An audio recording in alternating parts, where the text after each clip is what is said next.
وہب جی بھی ماں ہیں، مگر ایک ماں ایسی ہے جس نے اپنے 4 بچوں کو قربان کیا مگر اپنے بچوں کے لاشیں نہیں دیکھے۔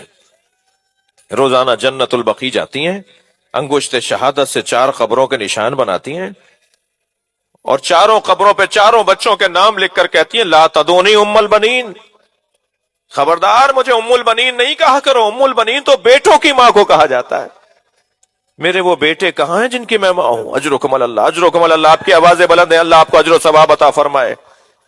عزادارو، یہ ماں جب تک زندہ رہی، میرے معصوم امام صادق فرماتے ہیں جب تک ام البنین بی بی زندہ رہی کوئی دن نہیں ہوتا تھا جو حسین پہ نہ روتی ہو، اپنے بچوں پہ نہیں روتی تھی۔ میرا عباس کہاں قابل تھا حسین کے؟ اور جب خبر شہادت آئی تھی نا امام حسین کی تو پہلا سوال یہ کیا تھا میں عباس کو دودھ نہیں بخشوں گی۔ تو پوچھنے والے نے کہا تم عباس سے کیوں ناراض ہو؟ کہا عباس کے ہوتے ہوئے حسین مارا گیا۔ کہا نہیں بی بی، نہیں بی بی، عباس پہلے مارا گیا۔ اور جب جناب زینب سے پہلی ملاقات ہوئی نا واقعہ کربلا کے بعد تو پہلا سوال یہ کیا بتاؤ میرا عباس کیسے مارا گیا؟ فرمایا اماں میرے بھائی کو کچھ نہ کہیے گا، میرا بھائی بازو کٹوا کر شہید ہوا۔ پھر ایک مرثیہ میں کہتی تھی مجھے اتنا تو بتاؤ کوئی بلندی سے گرے اور اس کے بازو نہ ہو تو وہ کیسے گرے گا؟ میرا عباس جب گھوڑے سے گر رہا تھا تو میرے عباس کے بازو نہیں تھے۔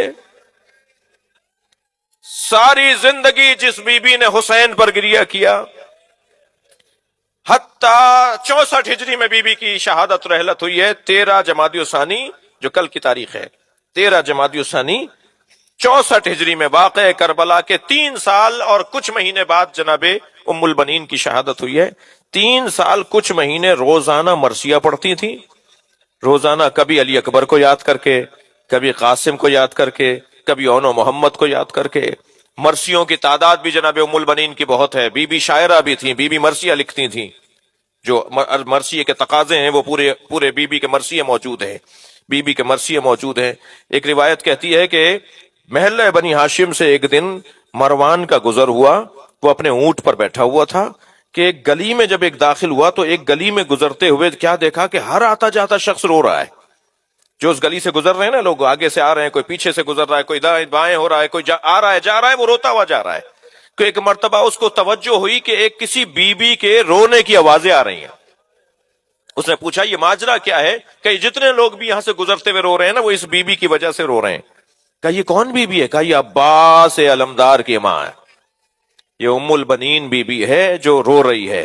تو کہنے لگا ہاں حق ہے اس بی بی کا، یہ ایسے ہی روئے جس کے عباس جیسا بیٹا ہو۔ اگر اس کی ماں آوازیں لگا لگا کے رو رہی ہو، چیخ چیخ کے رو رہی ہو تو اس بی بی کا حق ہے کہ وہ ایسے ہی روئے۔ عزادارو گریہ ہو گیا، بس ایک منزل اور لے لیجئے، ایک فاطمہ کو اور سلام کیجئے جس کا جنازہ رات کی تاریکی میں اٹھایا جا رہا ہے، جس کے جنازے میں میرے مولا نے غسل دیتے وقت چیخ کے گریہ کیا۔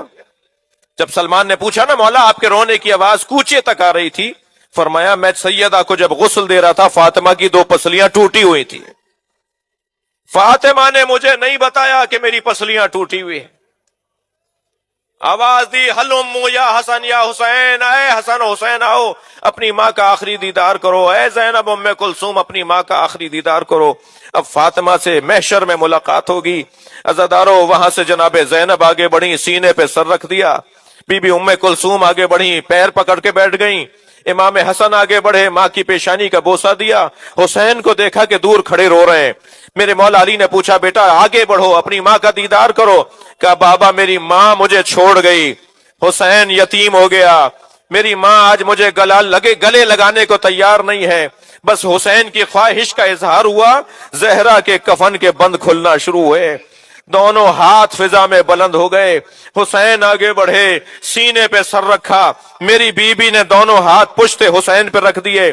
راوی کہتا ہے ہاتف کی آواز آ رہی تھی علی حسین کو علیحدہ کیجئے، اس لیے کہ 2 رونے کی آوازیں آ رہی تھی، زہرا کے رونے کی آواز، حسین کے رونے کی آواز۔ میں مجلس مکمل کر رہا ہوں، میرا بھائی نوحہ پڑھے گا۔ عزادارو کس چاؤ سے، کس پیار سے، کس شفقت سے مولا علی نے مولا حسین کو ماں کی میت سے علیحدہ کیا ہوگا، سر پہ ہاتھ پھیرا ہوگا، شفقت سے پیار کیا ہوگا۔